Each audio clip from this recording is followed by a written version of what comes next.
Hello everyone, welcome to the new video. कैसे हैं आप लोग। तो आज मैं यूपीएससी की 2026 की फुल स्ट्रैटेजी का वीडियो बना ही रही थी, रिकॉर्ड कर ही रही थी। उसी टाइम पे मुझे पता चलता है कि यूपीएससी का 2026 का ऑफिशियल नोटिस आ चुका है।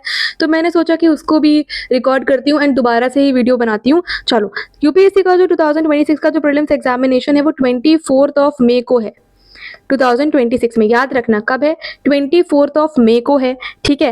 एंड जो प्रीलिम्स का के बाद जो मेंस एग्जामिनेशन होता है वो है आपका 21 को। 21 को तो आपके पास 3 महीने का बीच में अप्रोक्स टाइम है इसको कवर करने के लिए। तो मैं आज ही फुल स्ट्रैटेजी वीडियो बना रही थी कि आप मई टू मई, ठीक है, मई टू मई की क्या स्ट्रैटेजी होनी चाहिए आप लोगों की, in how you can cover the full syllabus, जिसमें मैं सिर्फ बिगिनर के बारे में, ठीक है, जो अगर कोई व्यक्ति बिगिनर है जिसका फर्स्ट अटेम्प्ट है मान लो, वो किस तरीके से अपनी जो तैयारी है उसको धार दे सकता है, उसको स्ट्रैटेजाइज कर सकता है इन अ वे कि उसके 10x चांसेस इंक्रीज हो जाए कि उसका प्रीलिम्स निकल जाए। तो अब नोटिस भी आ ही चुका है दोस्तों, देख रहे हो आप लोग यहाँ पे 24 मई जो है डेट आ चुकी है। आपका जो 2026 का प्रीलिम्स होने वाला है वो 24 मई को होने वाला है एंड 2025 वाला तो अभी 25 मई को है। तो आपके पास 1 साल का टाइम है, अप्रोक्स आपके पास 12 मंथ्स हैं। तो चलो वो जो स्ट्रैटेजी वाला वीडियो है उसको भी हम देखते हैं, क्योंकि स्ट्रैटेजी मोस्ट इंपॉर्टेंट होती है। अगर आपकी अच्छी रणनीति, अच्छी स्ट्रैटेजी होती है तो आपको सक्सेस मिलने के चांसेस बढ़ जाते हैं। तो जैसा मैंने आपको बताया कि स्ट्रैटेजी वाला वीडियो मैं रिकॉर्ड कर ही रही थी, तभी तो नोटिस आ जाता है। तो ये स्ट्रैटेजी वाला वीडियो जो है, ये मैं स्ट्रैटेजी बना रही हूँ यहाँ पे बिगिनर्स के लिए। मैंने स्ट्रैटेजी बनाई है जो कि मई से लेकर के मई 2026 तक की स्ट्रैटेजी है। It's an M2M plan. कौन सा M2M प्लान है ये मेरा, ठीक है। और मैं आपसे एक क्वेश्चन यहाँ पे करना चाहूंगी, think twice why you want to be a civil servant. ठीक है, आप पूछो अपने आप से, आईने के सामने पूछो, मिरर के सामने पूछो कि आप क्यों बनना चाहते हो सिविल सर्वेंट, क्या आपका क्या मेन मोटिव है सिविल सर्वेंट बनने का। ठीक है, अगर आप फाइनली डिसाइड कर लेते हो कि you want to actually be an civil servant, तो अब मेरी बातें सुनो ध्यान से। उससे पहले भाई चैनल को सब्सक्राइब करना मत भूलना, वीडियो को लाइक करना मत भूलना और कमेंट में अपना फीडबैक जरूर दे करके जाना। ठीक है, अब ये वीडियो देखो कि कितने तरीके के एस्पिरेंट्स होते हैं। एक 12th में जो होते हैं वो सोचते हैं कि सिविल सर्विस की तैयारी करेंगे, जो कॉलेज के लास्ट ईयर में है या कॉलेज में है वो, और जॉब में है। तो अगर या फुल टाइम जो एस्पिरेंट्स होते हैं, अगर तुम लोग चाहते हो कि इस वीडियो में मैंने देखो डेली स्केड्यूल के बारे में नहीं बात करी है, ठीक है, अगर तुम लोग मुझे बताओगे कमेंट सेक्शन में कि मैं डेली स्केड्यूल बनाऊं हर एक पर्सनालिटी के लिए, बेसिकली जो 12th में है, ये कैटेगरीज होती है ना एस्पिरेंट्स की, तो जॉब करते हैं जो फुल टाइम एस्पिरेंट्स है वो किस तरीके से अपने डे को इफेक्टिवली यूज कर सकते हैं, तो तुम लोग मुझे कमेंट में बता देना। चलो सिलेबस पे आते हैं, coming on to the syllabus. भाई देखो सिलेबस क्या होता है अपना, मेंस और प्रीलिम्स होता है, मेंस होता है, देन इंटरव्यू होता है। ठीक है, 3 फेजेस का अपना एग्जाम है ये। ठीक है, प्रीलिम्स में आपके 2 पेपर होते हैं, एक होता है GS1, मतलब उसमें आपके सारे सब्जेक्ट्स आते हैं, देन होता है CSAT।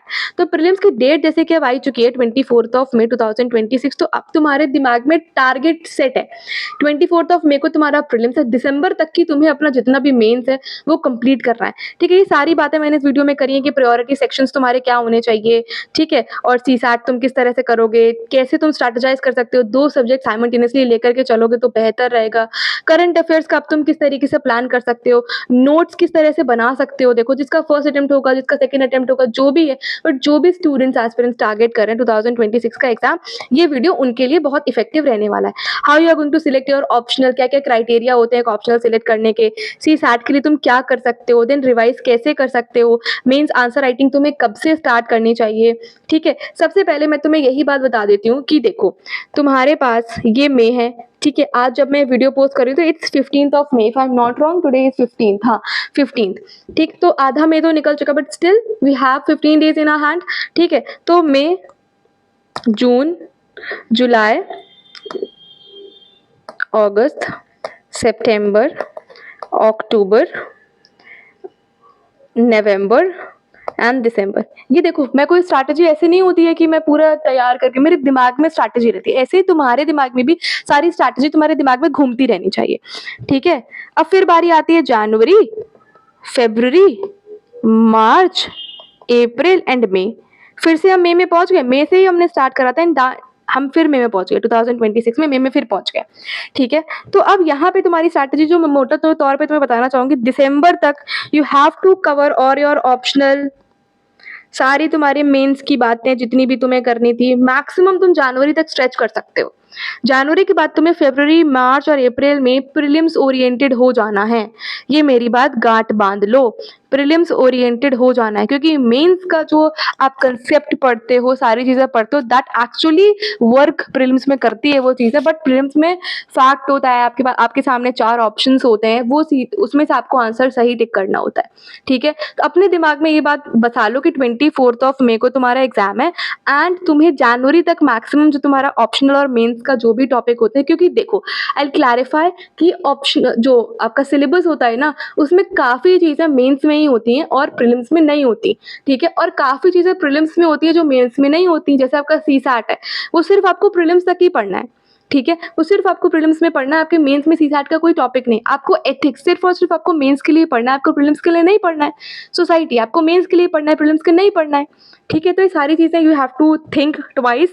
ठीक है, तो मई में we are on the 15th में, हम 15 मई को अभी खड़े हुए हैं यहाँ पे एंड खड़े बैठे जो भी आप मेरा वीडियो देख रहे हैं यहाँ पे, तो मैं आपसे पूरी स्ट्रैटेजी के बारे में बात करूंगी। फिलहाल मैंने आपको इतना ज्ञान दे दिया यहाँ पे कि ऑप्शनल और मेंस का जो भी कहानी है वो आपको मैक्सिमम जनवरी तक खत्म कर देनी है।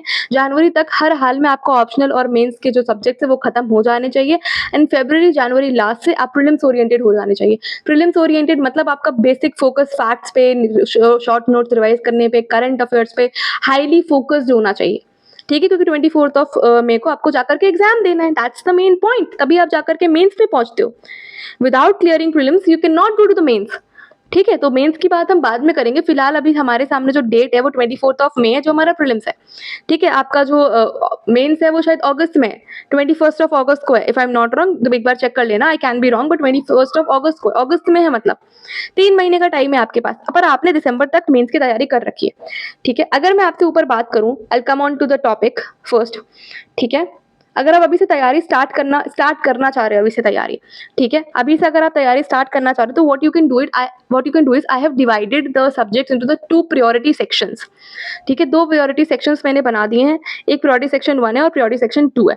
प्रायोरिटी सेक्शन 1 में आपके वो सब्जेक्ट्स आते हैं, these are most important to your like prelims examination. ठीक है, geography, it's very important, geography plus places and news, mapping and everything comes under geography, चाहे वो वर्ल्ड ज्योग्राफी हो, चाहे वो इंडियन ज्योग्राफी हो, everything is a part of geography. ठीक है, फिर पॉलिटी, वेरी इंपॉर्टेंट, पॉलिटी से आप लाइक 18 to 20 क्वेश्चंस हमेशा प्रीलिम्स में एक्सपेक्ट करते हो। ठीक है, फिर economy. For the mains we'll talk in a different video, अभी ये प्रीलिम्स ओरिएंटेड वीडियो बना रही हूँ मैं। ठीक है, थोड़ा बहुत मेंस की बातें हैं इसमें, बट ये स्पेसिफिक 24 मई ओरिएंटेड वीडियो है कि तुम कैसे कर सकते हो। Then history and then optional. अब तुम्हें ये जो प्रायोरिटी 1 सेक्शन है ना, ये तुम्हें कब तक कंप्लीट कर लेना है, you have to cover till like September. 4 month का टाइम दो, 4 मंथ का टाइम दो। ठीक है, कि जिसमें तुम्हें geography, polity, economy, history complete करना है and then optional. For the optional this will work simultaneously. ठीक है, अब तुम ऑप्शनल कैसे सिलेक्ट करोगे हम बात करेंगे बाद में, तो ऑप्शनल ये साथ साथ चलता रहेगा। अब तुम एक टाइम पे एक ही चीज तो नहीं पढ़ोगे ना, मतलब अगर तुमने एक दिन डेजिग्नेट करा है तो एक दिन में एक ही सब्जेक्ट नहीं पढ़ोगे। थोड़ा बहुत मैंने आइडिया भी दिया है कि तुम कैसे लाइक फाइल कर सकते हो अपने 2 सब्जेक्ट्स को एक ही साथ इकट्ठे। ठीक, प्रायोरिटी सेक्शन 2 में वो सब्जेक्ट्स आते हैं जो स्पेसिफिकली तुम्हारे ज्यादा मेंस ओरिएंटेड है, जैसे कि सोसाइटी मैंने डाला है, एथिक्स मैंने डाला है, हिस्ट्री डाली है, world history, that is not the part of the prelims examination. ठीक है, फिर गवर्नेंस एंड आईआर। ठीक है, आईआर का कुछ पोर्शन प्रीलिम्स में आता है, बट गवर्नेंस, ठीक, गवर्नेंस से भी कुछ क्वेश्चंस आते हैं, बट पॉलिटी से ज्यादा क्वेश्चंस आते हैं। ठीक है, गवर्नेंस से भी आते हैं, बट ये जो हमारा रिवीजन सेक्शन चलता रहेगा। अब तुमने मान लो सितंबर तक ये खत्म कर लिया है, सितंबर तक तुमने ये खत्म कर लिया है, देन 4 महीने सितंबर तक। ठीक है, डेली प्लान अगर तुम मुझे बताओगे कि डेली प्लान या मंथली प्लान मैं बनाऊं तुम्हारे लिए, I definitely make it, I work on that, give me some 2-3 days, I definitely do this for you. तुम लोग जो कमेंट सेक्शन में बताओगे मुझे तो। ठीक है, तो ज्योग्राफी, पॉलिटी, इकोनॉमी और history, this is the major portion of your prelims examination. Then optional, दिसंबर तक हर हाल में you have to complete your optional. ठीक है, दिसंबर तक हर हाल में you have to complete your optional. ठीक, and then move on to the environment ecology portion. ठीक है, दिसंबर लास्ट जनवरी में तुम इन्वायरमेंट इकोलॉजी पे आ जाओ। ठीक, एंड देन ये जो गवर्नेंस वाला पोर्शन है ना, गवर्नेंस और सोसाइटी और हिस्ट्री, ठीक, ये ना मेंस ओरिएंटेड ज्यादा है, तो तुम्हें ये दिसंबर तक कंप्लीट करने ही पड़ेंगे। ठीक है, दिसंबर तक तुम्हें कंप्लीट करने पड़ेंगे। कौन से सब्जेक्ट? सोसाइटी, वर्ल्ड हिस्ट्री और एथिक्स। ठीक है, तो तुम्हारे पास सितंबर के बाद तुम्हारे पास बचेगा अक्टूबर, नवंबर और दिसंबर। ये जो 3 महीने में है, इसमें तुम्हें ऑप्शनल करना पड़ेगा अपना, सोसाइटी करनी पड़ेगी, हिस्ट्री पढ़ना पड़ेगा और हिस्ट्री, वर्ल्ड हिस्ट्री और एथिक्स करना पड़ेगा। दिसंबर तक तुम्हारा जितना मेंस पोर्शन है वो खत्म हो जाना चाहिए। एंड उसके बाद क्योंकि तुम्हें प्रीलिम्स पॉइंट ऑफ व्यू पे आना है, अब प्रीलिम्स पॉइंट ऑफ व्यू पे science and tech is also the part of your mains examination, but prelims में स्पेसिफिक आता है कि क्रूज मिसाइल की कौन कौन सी क्रूज मिसाइल है, 4 दे देगा। ठीक है, कौन कौन सी एंटी टैंक मिसाइल है, कौन कौन सी बैलिस्टिक मिसाइल है, ये तुमसे पूछा जा सकता है। ठीक है, इन्वायरमेंट और इकोलॉजी और agriculture is very important because आपका फॉरेस्ट सर्विसेज का एग्जाम भी इसी में कंडक्ट होता है प्रीलिम्स में। मेंस अलग होता है बट प्रीलिम्स एक ही होता है, तो इससे काफी क्वेश्चन आते हैं। ठीक है, अप्रॉक्स 25 क्वेश्चन इन्वायरमेंट से पूछ लिए जाते हैं। स्पीसीज हो चाहे न्यूज में कोई कैमल हो, देखो कैमल से पूछा जाता है which of the personalities can swim. ठीक है, अच्छा स्विमर कौन सा है इसमें। आप अगर इन्वायरमेंट की बात कर रही हो तो ट्रॉपिकल, ड्राई, डेसिडुअस, क्या ये जो एक पौधा है वो उसकी आपको दे दी जाएगी कि एक कैरेक्टरिस्टिक्स है इसकी, कहाँ मिलेगा ये पौधा बताइए। इबोनी है, इबोनी के बारे में बता देगा तो कहाँ मिलेगा, ट्रॉपिकल एवरग्रीन में मिलेगा। तो you have to be very short in your mind. ठीक है, एंड देन अब मैं तुम्हें बता रही हूँ कि करंट अफेयर्स आपके प्रीलिम्स और मेंस दोनों में ही आते हैं। सीसैट आपका सिर्फ और सिर्फ प्रीलिम्स में ही आता है एंड एसए का अलग से आपका एग्जाम होता है, मेंस में होता है, एसए का अलग से एग्जाम होता है। अब करंट अफेयर्स के लिए what you can do is, I have मतलब बाद में बात करिए, आई have made a plan like this. ठीक है, फिलहाल हम 2 मिनट यहाँ पे और बात करते हैं कि ऐसे के लिए तुम क्या कर सकते हो। ऐसे not directly jump on to the ऐसे, डायरेक्टली कूदो मत ऐसे पे जाकर के, पहले अपने स्टैटिक सब्जेक्ट कंप्लीट कर लो। ऐसे किस में पूछेगा यार तुमसे, कुछ ऐसे ही सब्जेक्ट से तो पूछेगा, कुछ ऐसे ही टॉपिक तो होगा, कुछ भी तो तुमसे नहीं पूछ देगा। कुछ करंट अफेयर का टॉपिक हो सकता है वो, कुछ तुम्हारे लाइक जीएस का टॉपिक हो सकता है, कुछ सोसाइटी से रिलेटेड हो सकता है, ऐसे इसी सब पे आएगा। इससे तुम्हें प्रैक्टिस करनी पड़ेगी but directly do not jump. अगस्त सितंबर तक देखो, जब उसके बाद तुम्हारे पास 3 महीने हैं, अक्टूबर, नवंबर, दिसंबर, इसमें थोड़ा सा प्रैक्टिस करने की कोशिश करो। ठीक है, सपोज किसी टॉपिक पे आ रहा है, तुम्हें आंसर राइटिंग पे भी मैंने बात करी है कि थोड़ा बहुत आंसर राइटिंग किस तरह से कर सकते हो। ठीक, तो इस तरीके से if you will plan it will work. ठीक है, तो अगर मंथली प्लान मैंने नहीं बनाया बट स्पेसिफिकली मैंने ये यहाँ पे बताने की कोशिश करी, तुम्हारा फोकस पहले किस पे होना चाहिए। प्रायोरिटी सेक्शन 1 में तुम्हें ये पहले खत्म करना है, मतलब विद इन 3 मंथ्स। ये तो मैंने 4 लिख दिए बट विद इन 3 मंथ्स ये कंप्लीट हो सकता है। ठीक है, और फिर एनसीईआरटी पढ़ोगे, फिर तुम रेफरेंस बुक्स पढ़ोगे, काफी सारी चीजों पे यू विल गो। ठीक है, और economy is a major portion. तुम्हें पहले स्टैटिक, मेजर पोर्शन तो करंट अफेयर है इकोनॉमी का, बजट से क्वेश्चन आता है, सर्वे से क्वेश्चन आता है, पॉलिसीज से क्वेश्चन आता है जो सरकार बनाती है। ठीक है, हिस्ट्री इज वेरी स्टैटिक, कुछ नहीं बदलना है हिस्ट्री में। You have to go for the ancient history, medieval में विजयनगर एम्पायर, लाइक दिल्ली सल्तनत है, ये सारी चीजें यू हैव टू गो। फिर मॉडर्न इंडिया, इससे ज्यादा क्वेश्चन आते हैं। अभी फिलहाल जो अगर 1-2 साल से देखो तो एंशिएंट इंडिया से ज्यादा क्वेश्चन पूछना स्टार्ट कर दिया। तभी मैंने एंशिएंट इंडिया की series like I have started prehistoric, महाजनपदार्थ, ये सारी सीरीज मैंने स्टार्ट करी क्योंकि इस पे अब ज्यादा फोकस हो गया है। मॉडर्न हिस्ट्री भी बहुत ज्यादा पूछते हैं बट मिडाइवल से आपको कुछ स्पेसिफिक पोएट्स पूछ देगा, कुछ स्पेसिफिक ऑफिसर के नाम पूछ देगा कि इसको क्या बुलाते थे उस टाइम पे। दीज टाइप ऑफ क्वेश्चंस आते हैं तुम्हारे। ठीक है, फिर इन्वायरमेंट दे लो, ये सारी चीजें अपने हिसाब से सिलेक्ट कर लेना। बट मैंने तुम्हें यही बताने की कोशिश करी यहाँ पे कि तुम प्रायोरिटाइज कर लो अपने सेक्शंस को, और ये प्रायोरिटी ज्यादा है इसकी, ज्योग्राफी, पॉलिटी, इकोनॉमी, हिस्ट्री की। दिसंबर तक खत्म कर दो अपना ऑप्शनल। तुम्हें लग रहा होगा कि मैंने स्पेसिफिक प्लान नहीं बनाया, मंथली प्लान नहीं बनाया, पहले ये तो समझो। गिव लाइक 25 to 30 मिनट्स पहले ये समझने के लिए कि तुम्हें प्रायोरिटी बनानी है अपनी। ठीक है, और सबसे पहली बात, तुम्हें भाई कंसिस्टेंट रहना पड़ेगा अपनी पढ़ाई में। कुछ भी हो जाए तुम्हें अपने डे को ऐसा इफेक्टिव बनाना पड़ेगा, मोटिवेटेड रहना पड़ेगा, क्योंकि यूपीएससी की जो प्रिपरेशन है वो ऐसी प्रिपरेशन है कि हर दूसरे दिन तुम्हें लगेगा कि तुमसे नहीं हो पाएगा। That is the truth. हर दूसरे दिन तुम्हें लगेगा कि तुमसे नहीं हो पाएगा। कोई भी अगर स्टूडेंट है, कोई भी एस्पिरेंट है, अगर वो फर्स्ट अटेम्प्ट में निकाल ले रहा है तो जरूरी नहीं है कि उसने ग्रेजुएशन के बाद पहले अटेम्प्ट में निकाल दिया। Exceptions are always there but still, ठीक है, उसने भी 3-4 साल दिए होते हैं, उसके पीछे 3-4 साल होते हैं, 2-3 साल की मेहनत तो होती है, तब जाकर के निकलता है। It's a time taking process. किसी का निकल जाता है एक बार में। ठीक है, एक्सेप्शंस मैंने बोला हमेशा होता है बट 1-2 साल तो लगते हैं। ठीक है, कॉन्फिडेंट, हर टाइम आपको कॉन्फिडेंट फील रहना पड़ेगा। एंड मैं अभी भी आपसे ये बात बोलती हूँ, अगर आप इस तैयारी में जा रहे हो देन अपने दिल के दरवाजे और अपने रूम के भी दरवाजे बंद करके रख दो।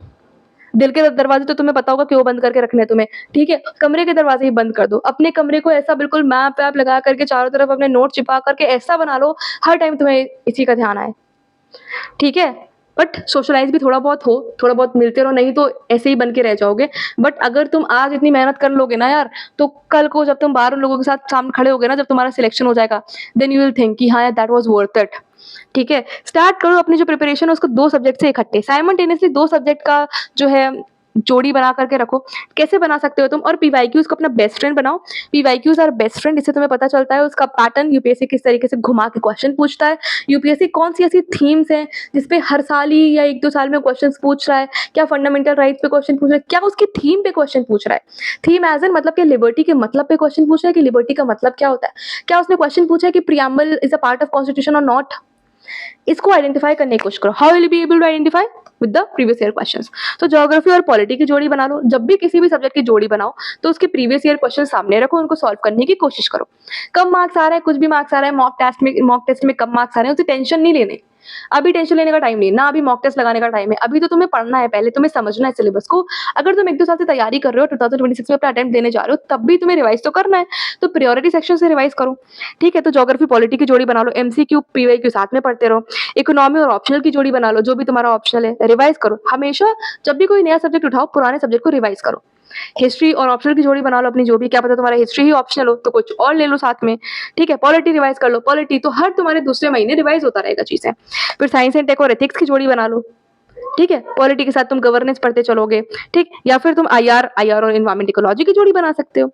पॉलिसीज, करंट अफेयर्स, ये तो हर दिन चलेगा तुम्हारा, और जब भी पढ़ो तो रिवाइज करो और पीवाईक्यूज अपने आंखों के सामने रखो, ठीक है? अभी तुम्हारे पास टाइम है कि तुम मेंस के जो क्वेश्चन है उसको अपने सामने रख सकते हो, ठीक है? बट तुम्हें मैंने जैसा कि बताया, प्रीलिम्स पे थोड़ा सा फोकस करने की जरूरत है, क्योंकि प्रीलिम्स टफ होता जा रहा है एंड उस पर थोड़ा ज्यादा फोकस करने की जरूरत है। बट अभी तुम सितंबर तक मेंस पे जा सकते हो, मेंस के क्वेश्चंस एनालाइज कर सकते हो, देख सकते हो। फिर जब तुम ऑप्शनल पढ़ने लगो तो अपने ऑप्शनल पे देखो और प्रीवियस ईयर क्वेश्चंस देखते रहो, ठीक है? प्रीवियस ईयर क्वेश्चंस मतलब यहाँ पे मेंस का भी होता है और प्रीलिम्स का भी होता है, ठीक है? करंट अफेयर्स के लिए तुम क्या कर सकते हो? करंट अफेयर्स के लिए तुम लोग डेली न्यूज़पेपर अभी कर सकते हो, अभी तुम्हारे पास टाइम है, चाहे हिंदू पढ़ लो, चाहे इंडियन एक्सप्रेस पढ़ लो, और कोई भी जो गवर्नमेंट वेबसाइट्स होती है ना, उन पे थोड़ा ज़्यादा रिलायबल होती हैं वो, ठीक है? तो उनका जो डेटा होता है, उनकी जो लाइक लाइन्स लिखी होती है, उस पे थोड़ा ज़्यादा फोकस के साथ पढ़ लिया करो। तो पीआईबी वगैरह की जो वेबसाइट है उस पे गूगल कर सकते हो एक बार। फिर शॉर्टकट नोट्स बना लो भाई। देखो, एट द एंड तुम्हारे बेस्ट फ्रेंड तुम्हारे पीवाईक्यूज हैं और तुम्हारे शॉर्ट नोट्स हैं, और जो भी तुम्हारे बेस्ट फ्रेंड आसपास घूमते रहते हैं, that are not actually your best friends, ठीक है? तो पीवाईक्यूज है और शॉर्ट नोट्स हैं। पीवाईक्यूज इसलिए है क्योंकि तुम्हें उससे पैटर्न समझ आ जाएगा, शॉर्ट नोट्स इसलिए है क्योंकि इससे तुम्हारा रिवीजन होता रहेगा, तुम्हें चीजें याद होती रहेंगी, ठीक है? और कीवर्ड को एनालाइज करने की कोशिश करो। अगर पूरे मतलब पेज में कुछ एक बहुत बड़ा भयानक सा तुम्हें पेज दिख रहा है, उसमें अगर तुमने एक वर्ड कैच कर लिया कि भाई ये तो लिबर्टी के बारे में बात कर रहा है, पूरी डेवलपमेंट ऑफ वनसेल्फ की बात कर रहा है, एब्सेंस ऑफ रिस्ट्रेंट्स की बात कर रहा है, फ्रेंच रिवॉल्यूशन भी इसमें आया हुआ है, तो भाई लिबर्टी की बात करें, कीवर्ड इज द लिबर्टी, ठीक है? फिर तुम वीडियो एनालिसिस भी देख सकते हो, बहुत सारे यूट्यूब पे वीडियोस आते हैं, जो लोग कोचिंग इंस्टीट्यूट्स वाले भी हैं वो वीडियो एनालाइज करते हैं, पूरा न्यूज़पेपर समझा देते हैं उसमें, तो उससे तुम नोट्स बना लो, वीडियो को देखो, नोट्स बना लो। मंथली मैगजीन पे भी तुम रिलाई कर सकते हो, ठीक है? मैं ये नहीं कहूँगी यहाँ पे कि तुम एंड तक बैठे रहो कि जब अप्रैल में या मार्च में जब भी ईयरली मैगजीन आएगी उसको तुम पढ़ोगे। आई डोंट प्रेफर दैट, उससे बर्डन ही होता है, बोझ तुम्हारा बढ़ता रहेगा। नोट मेकिंग के लिए what you can do is, अभी अगर तुम बिल्कुल बिगिनर हो तो तुम एनसीईआरटी पढ़ो, ठीक है? अगर तुमने एनसीईआरटी पढ़ रखी है, अगर तुमने नोट्स बना रखा है, move on to the reference book. NCERT जैसे कि 11-12 की एनसीईआरटी पढ़ सकते हो। अगर तुम्हारा बिल्कुल बेस क्लियर नहीं है तो चले जाओ, कोई कोई नहीं सोचता इसमें कि तुम 6-7 की पढ़ रहे हो, कोई मतलब नहीं। तुम बंद कमरे में पढ़ रहे हो, तुम क्या पढ़ रहे हो तुम्हें नहीं पता, मतलब किसी और को नहीं पता, तुम्हें पता है, किसी और को नहीं पता, ठीक है? तुम छठी क्लास के पढ़ना स्टार्ट कर दो। तुम ये नहीं हो, तुम्हें नहीं पता कि रोटेशन क्या होता है, 6 क्लास की एनसीईआरटी पढ़ो, ज्योग्राफी की 6 की पढ़ो, समझ आ जाएगा क्या होता है रोटेशन, ठीक है?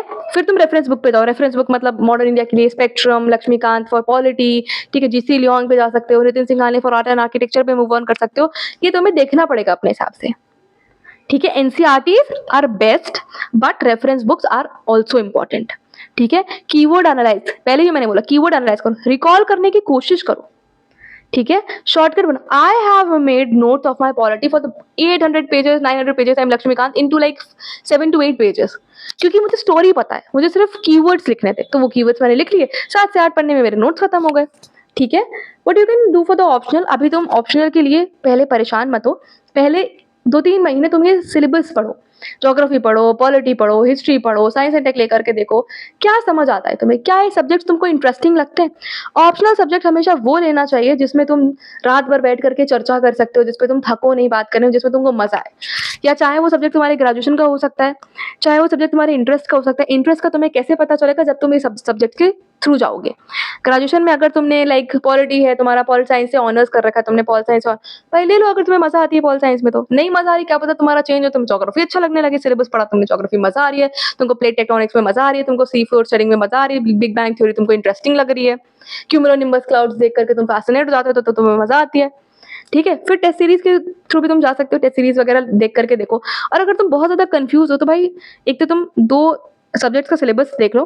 ठीक है, सिलेबस जब तुम देखोगे तो तुम्हें समझ आ जाएगा कि क्या तुम्हें करना चाहिए। चाहे अपना ग्रेजुएशन का जो तुमने पॉलिटी ले रखा है, जरूरी नहीं है कि जो तुमने ग्रेजुएशन में टॉपिक्स पढ़े वही यूपीएससी में पूछे जाए, it can differ. Plus minus लिखो, ठीक है, प्लस माइनस लिखो और एक चार्ट बना लो कि हाँ अच्छा पॉलिटी में तो ये है, हिस्ट्री में ये सारे सब्जेक्ट, ये सारे टॉपिक्स हैं, अच्छा तो इसके प्लस माइनस मुझे ग्रेजुएशन में भी पढ़ा है, मुझे ये सब्जेक्ट्स, ये टॉपिक्स जो हैं फेमिलियर हूँ मैं इससे, ठीक है, तो इसमें प्लस ज़्यादा आ रहे हैं, इसको सिलेक्ट कर लो। सीसैट के लिए what you going to do, CSAT tough होता जा रहा है, माना सीसैट टफ होता जा रहा है, ठीक है, तुम डेली नहीं अगर प्रैक्टिस कर सकते सीसैट, वैसे तो मैं बोलूँगी डेली 1 घंटा निकाल लो, ज़्यादा नहीं, 1 घंटा करंट अफेयर्स और 1 घंटा सीसैट, ये 2 घंटे निकाल लो, 3 घंटे निकालो, लाइक 1.5 कर सकते हो। और ऑल्टरनेट नहीं कर पा रहे हो तो ऑल्टरनेट सीसैट प्रैक्टिस जरूर करो। एट द एंड तुम्हें सीसैट में 67 मार्क्स लाने हैं आउट ऑफ 200, तभी तुम्हारा जीएस का पेपर चेक होने वाला है। पीवाईक्यूज एनालाइज करो, सबसे अच्छा पीवाईक्यूज ही होते हैं, सॉल्व करो पीवाईक्यू, एनालाइज करो पीवाईक्यू, देखो डेली लगा सकते हो। देखो रीडिंग कॉम्प्रिहेंशन आता है, इसमें मैथ्स आती है और रीजनिंग आती है। जो लोग मैथ्स बैकग्राउंड से नहीं है उनके लिए थोड़ा टफ हो जाता है मैथ्स, तो रीडिंग कॉम्प्रिहेंशन कर लो और रीजनिंग कर लो। 27 to 28 क्वेश्चन इससे आते हैं अप्रॉक्स, लाइक 20 क्वेश्चन भी रीजनिंग से ही आते हैं और ऐसे कुछ मैथ्स से आते हैं, तो तुम्हें 27 नेट सही करने होते हैं, सब कुछ गलत काट पीट के। देख लो कैसे कर सकते हो इसी सीसैट को। पीवाईक्यूज तो जरूर लगाओ, फिर रिवाइज करो डेली सोने से पहले, जस्ट रिवाइज, सोने से पहले you have to revise, recall कि तुमने क्या क्या पढ़ा है। ठीक है, थोड़ा सा मेडिटेशन करो, आंखें बंद करके रिवाइज करने की कोशिश करो, तुम्हारे सामने आंखों के सामने ना कीवर्ड्स घूमने लगेंगे, यू विल फील लाइक कि तुमने कुछ पढ़ा है। मेंस आंसर राइटिंग के लिए अभी कोई टेंशन लेने की जरूरत नहीं है, कोई टेंशन लेने की जरूरत नहीं है। You move on to the mains answer writing like after September. ठीक है, 3 महीने बस देख लो, दिसंबर तक देख लो, सितंबर अक्टूबर नवंबर, जब तुम अपना ऑप्शनल पढ़ोगे तब थोड़ा बहुत मेंस आंसर राइटिंग करने लगो। मैं ये बोल रही हूँ अगर ऑप्शनल पढ़ रहे हो सिर्फ ऑप्शनल मत पढ़ना, ऑप्शनल के साथ कुछ छोटा मोटा सब्जेक्ट का रिवीजन जो तुमने शॉर्ट नोट्स बनाए हैं 3-4 महीनों में से, तो रिवाइज करते रहना। ठीक है, ठीक, जब तुम सब्जेक्ट को कंप्लीट कर रहे हो तब आंसर लिखना स्टार्ट करो। ऐसा नहीं है कि तुमने सब्जेक्ट ही नहीं पढ़ा डायरेक्टली तुम कूद गए हो आंसर पे, डोंट डू दैट प्लीज। 2 तरीके के क्वेश्चंस आते हैं मेन से पूछे जाते हैं, एक होता है स्टैटिक और एक होता है करंट अफेयर बेस्ड। ऐसा नहीं है कि सिर्फ स्टैटिक से ही पूछा जाए, करंट अफेयर से भी पूछे जाते हैं क्वेश्चंस। थीम आइडेंटिफाई करो, थीम कैसे आइडेंटिफाई करोगे, प्रीवियस ईयर क्वेश्चंस के थ्रू ही आइडेंटिफाई कर पाओगे, और कोई तरीका है ही नहीं दूसरा। न्यूज़पेपर पढ़ो, न्यूज़पेपर से भी क्वेश्चंस आते हैं, कोई लाइन कोट करनी है, कोई कोट है किसी पर्सनालिटी का, उसको कोट करना है, करो। कहीं पे आप गांधी जी का तलिस्मान, जो गांधी जी का जंतर है उसको कोट कर सकते हो, करो। कोई न्यूज़पेपर में बढ़िया लाइन लिखी है उसको कोट कर सकते हो, करो। ब्रेनस्टॉर्मिंग करो। ब्रेनस्टॉर्मिंग का मतलब क्या होता है, सपोज तुमने कोई भी वर्ड तुम्हारे दिमाग में आया अर्थ से तुम्हें जो भी याद आ रहा है वो लिखो। जियोइड शेप होती है, रोटेशन करती है, रिवॉल्व करती है, 70% वाटर है, इस पे लैटिट्यूड्स है, लॉन्गिट्यूड्स है, फला फला चीजें, ठीक है, एटमॉस्फेयर कैसा, जो भी याद आ रहा है वो लिखो। फिर एट दी एंड जब तुम सारी चीज़ों से थरो हो जाओगे तब तो तुम स्ट्रक्चर बनाओगे। इससे पहले अगर तुम आंसर लिख रहे होगे तो तुम वेग लिख रहे होगे, जो तुम्हें याद आ रहा है वो कहीं पे भी लिख रहे होगे, तुम नहीं ध्यान दे रहे होगे कि इंट्रो में क्या लिखना है, 2 लाइन का 3 लाइन का इंट्रो होना चाहिए, ये तुम्हारे दिमाग में नहीं होगा। ठीक है, तो जब तुम सितंबर में 1 महीना आंसर लिखोगे, फिर मतलब अक्टूबर में 1 महीना आंसर लिखोगे, नवंबर में तुम और अच्छा आंसर लिखोगे, दिसंबर तक तुम प्रो हो जाओगे आंसर लिखने में, अगर तुम डेली आंसर लिख रहे हो तो। एक कॉपी बनाओ, यूपीएससी वाली जो कॉपी आती है ना वो खरीद लो। ठीक है, ऊपर लिखा होता है उसमें यूपीएससी, इधर उधर बॉर्डर बने होते हैं, बीच में आंसर लिखने की जगह होती है, कॉपी ले लो, उसी में आंसर लिखो। 400 पन्ने की कॉपी ले लो, आंसर लिखते रहो। ठीक है, किसी से चेक करा लो अपना आंसर, चाहे वो रूममेट हो सकता है, चाहे तुम्हारा कोई मेंटोर हो सकता है, मुझे भेज दो आंसर। ठीक है, कोई तुमने आंसर लिखा, मेल करो मुझे आंसर, टेलीग्राम पे भेजो।